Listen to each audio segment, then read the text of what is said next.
কেন্দ্রে প্রার্থী করেছেন আমি দলের কাছে কৃতজ্ঞ। আমি কৃতজ্ঞ আমাদের নেতা শুভেন্দু অধিকারীর কাছে, যিনি আমাকে প্রার্থী হিসেবে এই কেন্দ্রে সুপারিশ করে মনোনীত করেছেন তার কাছে। কারণ তাদের ভরসা আছে আমাদের উপরে, আপনাদের উপরে। দমকলের মানুষ আমরা দেখেছি, আমাদের নেতা দীর্ঘদিনের নেতা আমাদের সাথে ছিলেন মরহুম জনাব মান্নান সাহেব। তাকে শ্রদ্ধা করি, তাকে সম্মান করি। তিনি আমার নেতা ছিলেন। এই দমকলে বিধানসভা কেন্দ্রে সব থেকে হাইয়েস্ট ভোট তাকে কিন্তু এই কেন্দ্র থেকে লিড দিয়েছিলেন। আমাদের সে কথা স্মরণ আছে। তাই শ্রমিক হোসেন যে দাবি করেছে সেই দাবিকে সমর্থন করে বলতে চাই যে দমকল মুর্শিদাবাদ জেলায় পথ দেখায়। বিভিন্ন নির্বাচনের মধ্য দিয়ে দমকলে মানুষের যে লড়াকু মনোভাব, সেই লড়াকু মনোভাবকে আমরা সেলাম জানাই, শ্রদ্ধা করি বিভিন্ন নির্বাচনের মধ্য দিয়ে। কারণ এই দমকল বিভিন্ন সময়ে বিভিন্ন ভাবে আমাদের কংগ্রেসকে তখন সমর্থন করেছিলেন। আমি কংগ্রেসের সভাপতি ছিলাম, 4 বারের বিধায়ক ছিলাম, 2 বারের পঞ্চায়েত সমিতির সভাপতি ছিলাম।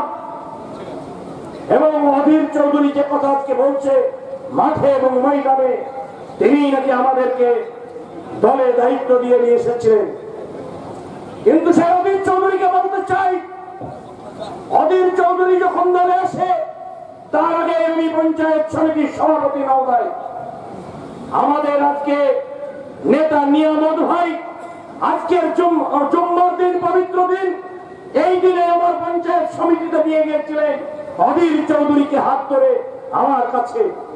যেটা অধীর চৌধুরী একে আমরা নিয়ে আসছি দলে, একে আগামী দিনে ভোটে দাঁড় করাবো, আপনাদের সমর্থন করতে হবে।